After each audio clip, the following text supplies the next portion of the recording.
Assalamualaikum warahmatullahi wabarakatuh. Alhamdulillahi rabbil alamin.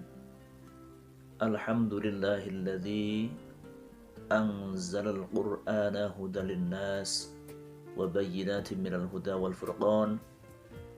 Allahumma fasalli wa sallim ala sayyidina Muhammadin khairil anam wa ala alihi wa sahbihi wa man tabi'a rushdahu min yawmina hadha ila yaumiddin. Amma ba'du. Qala subhanaka la ilma lana illa ma 'allamtana innaka antal alimul hakim. Wa qala al-muallif rahimallahu ta'ala wa nafa'ana bihi wa bi'ulumihi wa bi asrarihi fi darini amin. Hadirin kaum muslimin dan muslimat rahimakumullah. Kita kembali mengkaji kitab Al-Anwar Al-Muhammadiyah Syarhul Arba'in An-Nawawiyah, yang insyaallah kali ini kita akan mengkaji hadis yang ke-11. Bismillahirrahmanirrahim. Al-hadithul hadi ashar. Hadis yang ke-11. At-tawarru' 'ani syubuhat. Ini menjelaskan tentang pentingnya kita memelihara diri dari perkara-perkara yang syubhat. Ya, syubhat itu masih belum jelas keharamannya atau kehalalannya, dan seringkali ini perkara-perkara yang mengandung keraguan di dalamnya. Ini perkara yang syubhat.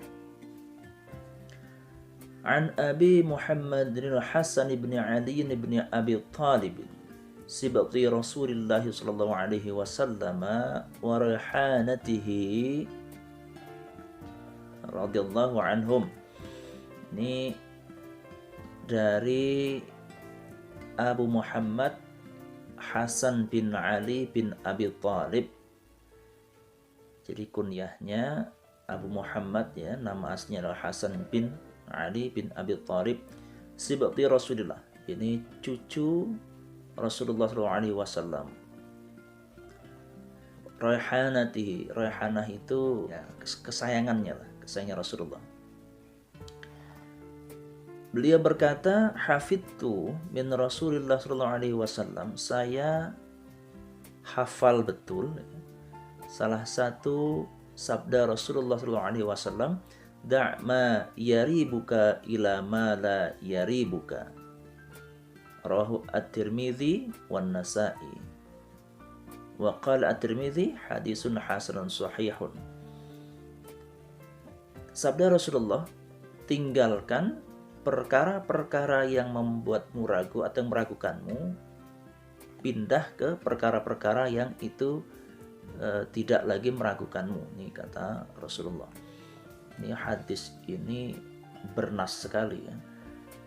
Singkat, padat, tetapi memiliki cakupan makna atau kandungan makna yang sangat dalam dan sangat luas. Jadi tinggalkan perkara-perkara yang meragukanmu, pindah ke perkara-perkara yang tidak meragukanmu atau membuatmu menjadi yakin. Rawil hadis Al-Hasan bin Ali. Perawi hadis ini adalah Sayyidina Hasan bin Ali. Nasabuhu wa Al-Hasan bin Ali bin Abi Talib. Beliau adalah Sayyidina Hasan bin Ali bin Abi Talib. Ini cucu kesayangannya Rasulullah, ya, Sayyidina Hasan. Dan juga ada saudara beliau yaitu Sayyidina Husain. Dan termasuk Sayyidah Zainab, nih saudara-saudaranya beliau. Ummuhu, ibu beliau adalah As-Sayyidatu Fatimah Az-Zahra bintu Rasulullah sallallahu alaihi wasallam wa huwa akhu Sayyidina Al-Husaini was Sayyidati Zainab.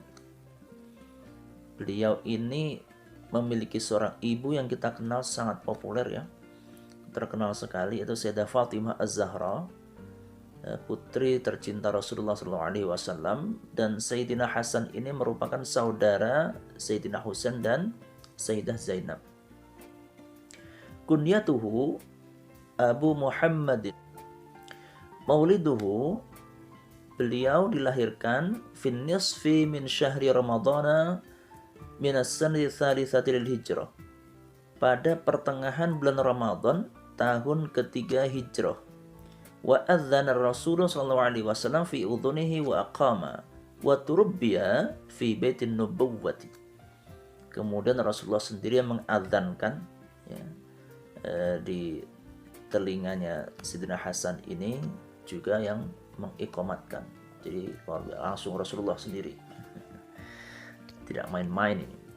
Kemudian beliau juga tumbuh berkembang, terdidik di rumahnya Rasulullah sendiri. Artinya dalam tahap-tahap proses-proses di mana seluruh pendidikan beliau itu melalui pendidikan secara nabawiyah ya. Karena Rasulullah sendiri yang seringkali mendidik beliau. Sifatuhu kana ashbahan nasi bijaddihi Rasulullah sallallahu alaihi wasallam aqilan. Beliau ini dikenal sebagai salah seorang yang sangat mirip sekali dengan Rasulullah, yaitu dengan kakeknya ya, maksudnya dengan Rasulullah. Dalam hal apa?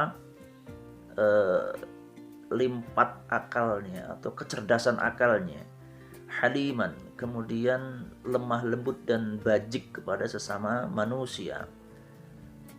Wahabahullahu fasahatan lisan. Beliau dikaruniai Allah ini memiliki lisan yang sangat fasih. Yuhibbul khairu linnas, senang sekali berbuat baik kepada sesama manusia. Yabta'idu 'anil fitani mutawadhi'an, juga senang sekali menjauhi perkara-perkara yang berbahaya mengandung fitnah. Dia lebih cenderung untuk tawadhu saja. Kariman, orang yang sangat mulia. Tabarru'a bi nisfi malihi 3 marratin. Kemudian beliau termasuk orang yang luar biasa ya, melakukan tabarru' bimalih, itu artinya senang sekali mendermakan sebagian hartanya ya, sebagian hartanya itu dihabiskan untuk jalan Allah itu sampai 3 kali. Ini di antara sifat kedermawanan dari Sayyidina Hasan.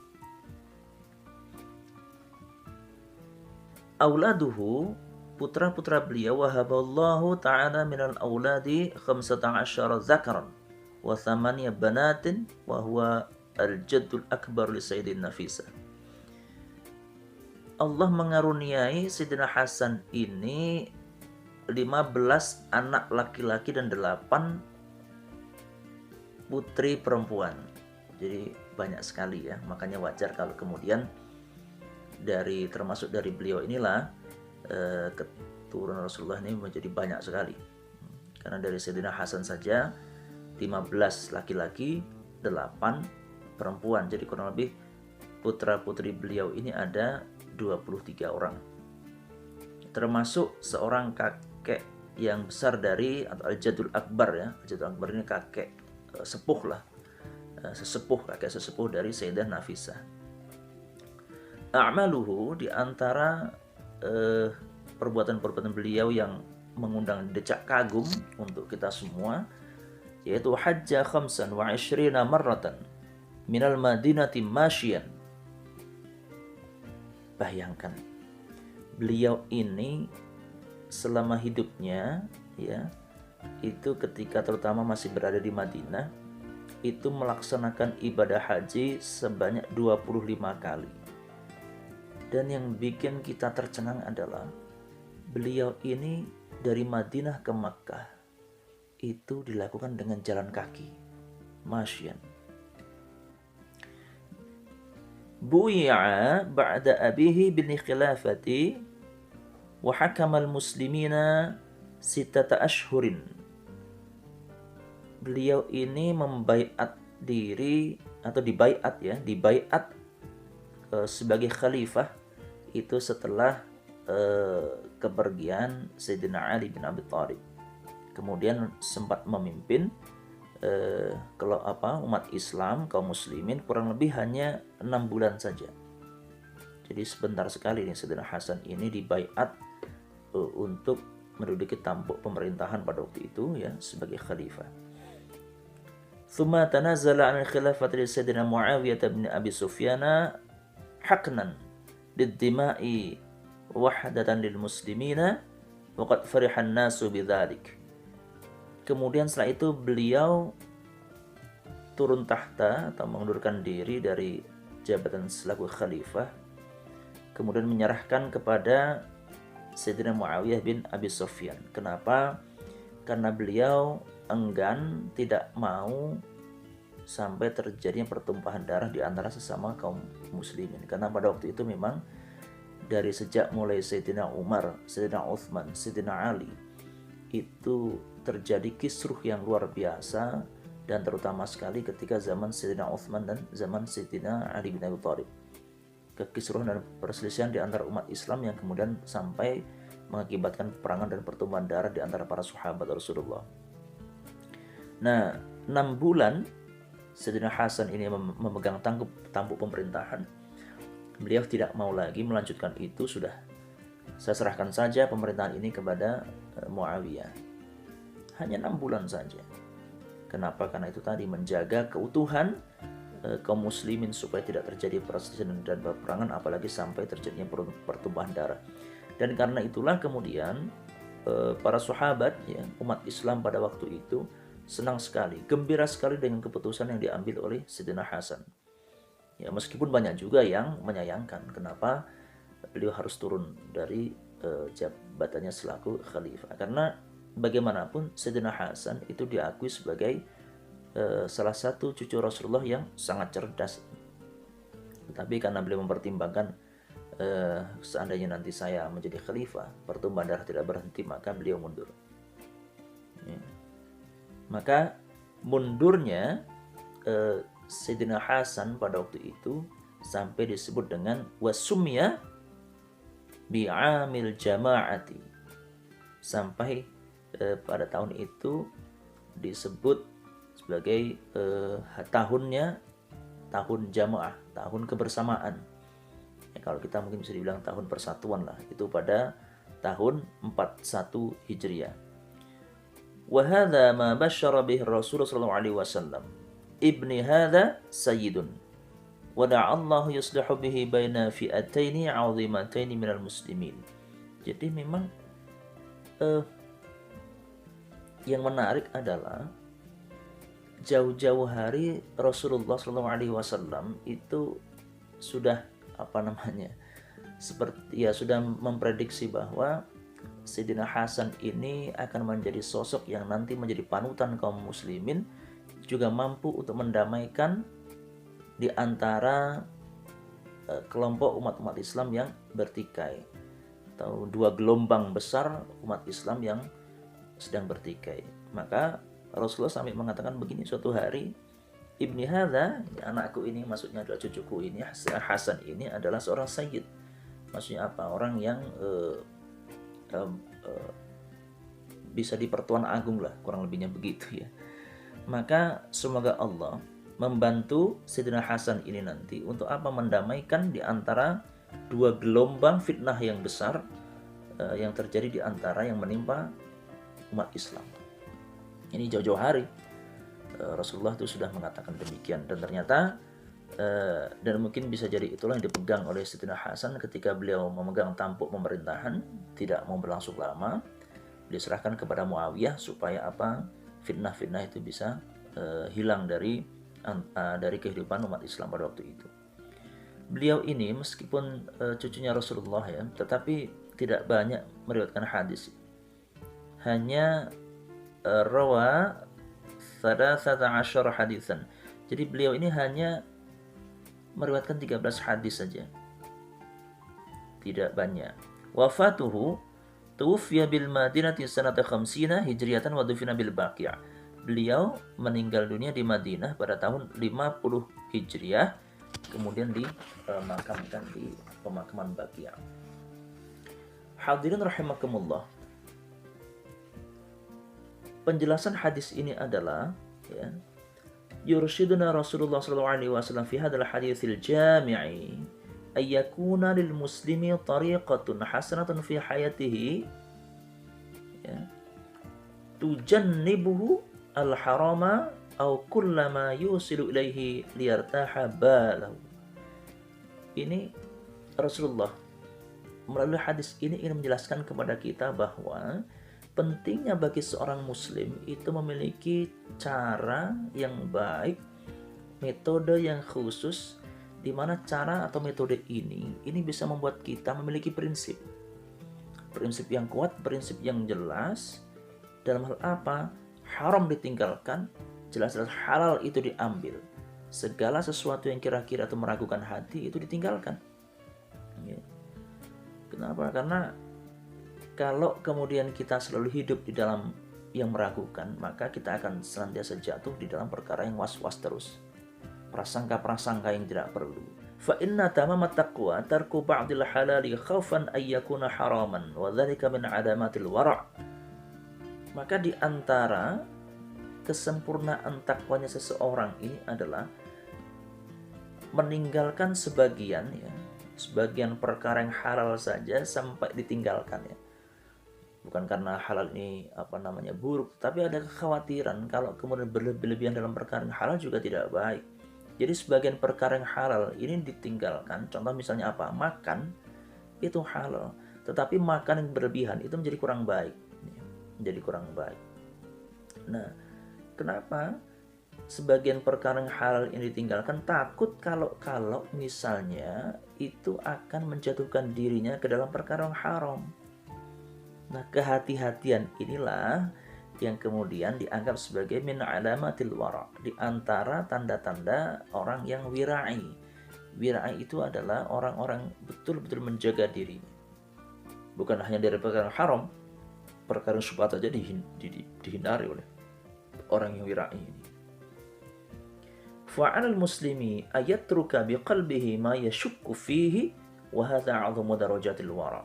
Maka bagi seorang muslim itu ya, di dalam hatinya punya keyakinan, ini apa-apa yang meragukan bagi saya tinggalkan. Contoh misalnya, ada kadang-kadang kita itu mau pergi ke suatu tempat, pergi enggak, sudah tinggalkan, enggak usah pergi sekalian. Kenapa? Itu meragukan. Kita datang ke rumah makan tertentu, tidak jelas ini warung apa, rumah makan apa. Ragu-ragu, jangan-jangan, tinggalkan, cari rumah makan yang lain. Supaya apa? Kita tidak terjatuh kepada sesuatu yang ternyata di dalamnya menimbulkan atau tersaji hal yang itu haram. Jadi banyak sekali. Anda misalnya, anak-anak muda, para millennials, ingin mencari atau mendapatkan pasangan hidup, tetapi kemudian ragu-ragu. Misalnya, ini kok dari segi wataknya, perilakunya kok kayaknya, kok sepertinya, wah, bikin ragu-ragu. Tinggalkan. Kalau sanggup, tinggalkan. Ya, kecuali kalau memang misalnya sekedar sedikit ada rasa-rasa bertanya-tanya, silahkan laksanakan sholat istikharah untuk meminta kepada Allah diberikan kemantapan. Apa akan saya lanjutkan ya Allah, ataukah saya hentikan di saat ini juga? Minta petunjuk kepada Allah melalui istikharah. Tetapi kalaupun tidak dilakukan istikharah, ketika itu betul-betul membuat Anda ragu, tinggalkan. Jangan dilanjutkan. Nah, itu apa? Hal yang meragukan itu ketika ditinggalkan itu akan membuat kita menjadi orang-orang yang bira'i tadi itu. Maka kata sampai suatu ketika Sayyidina Abu Bakar pernah mengatakan begini, kunna nad'u 70 baban minal halali makhafatan an naqa'a fi babin minal haram. Kami ini, kata Sayyidina Abu Bakar, itu bahkan meninggalkan 70 pintu kehalalan, ya, berbagai macam ada 70 pintu kehalalan. Dalam rangka apa? Karena saking takutnya seandainya kami ini ketika memenuhi yang halal-halal itu dijatuh dalam perkara yang haram, satu yang haram saja. Ya karena bisa jadi, mohon maaf, terkadang begini, terkadang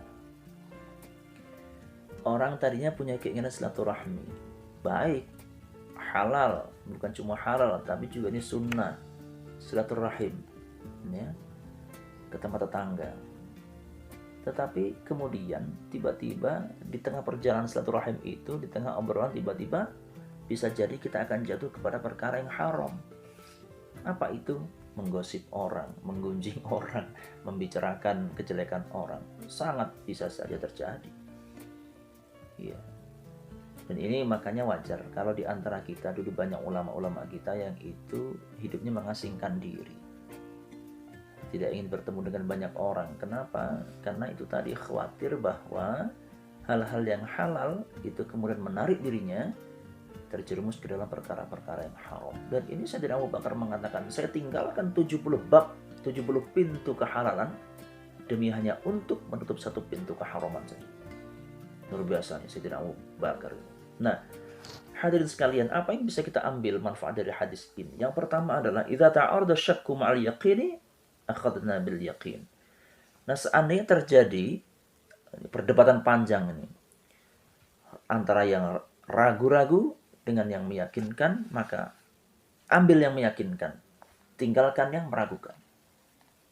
Contoh misalnya kadang-kadang terjadi, selesai wudhu misalnya, tiba-tiba dia ragu, aduh, tadi ini apa misalnya, ini sudah dibasuh sampai utuh apa belum ya misalnya. Yakinkan diri Anda. Ketika yakin bahwa memang sudah dibasuh, ya sudah, sah wudhunya. Tetapi karena keyakinan Anda ya itu kalah dengan meragukan, kembali wudhu. Yang kedua, tarku syubhati dalilun 'alal istiqamah. Meninggalkan perkara-perkara yang syubhat itu menjadi dalil atau petunjuk bahwa seseorang itu istiqamah. Ajak di dalam apa? Ajak di dalam perkara-perkara yang halal, juga ajak di dalam meninggalkan perkara-perkara yang haram. Dan yang ketiga, al-muslimu hayatuhu mabniyatun 'alal yaqin. Dan yang ketiga adalah seorang muslim itu kehidupannya itu terbentukkan dasar keyakinannya. Maka banyak orang-orang yang mampu meraih cita-cita karena keyakinannya. Banyak orang-orang yang sukses dan berhasil karena keyakinannya. Tapi juga banyak orang-orang yang jatuh dikarenakan selalu ragu dan tidak berani untuk mengambil keputusan yang berani. Ambil keputusan yang berani. Meskipun itu mungkin banyak menimbulkan tidak sukanya banyak orang, tetapi ketika itu menjadi prinsip yang dibenarkan oleh agama, laksanakan. Maka itu akan bisa menjadi jalan Anda untuk menjadi orang-orang berhasil di dalam meniti kehidupan Anda di masa-masa yang akan datang. Baiklah para hadirin sekalian, mungkin ini yang dapat saya sampaikan pada pertemuan kali ini. Wal afu minkum wallahul muwaffiq ila aqwamit thoriq. Wassalamualaikum warahmatullahi wabarakatuh.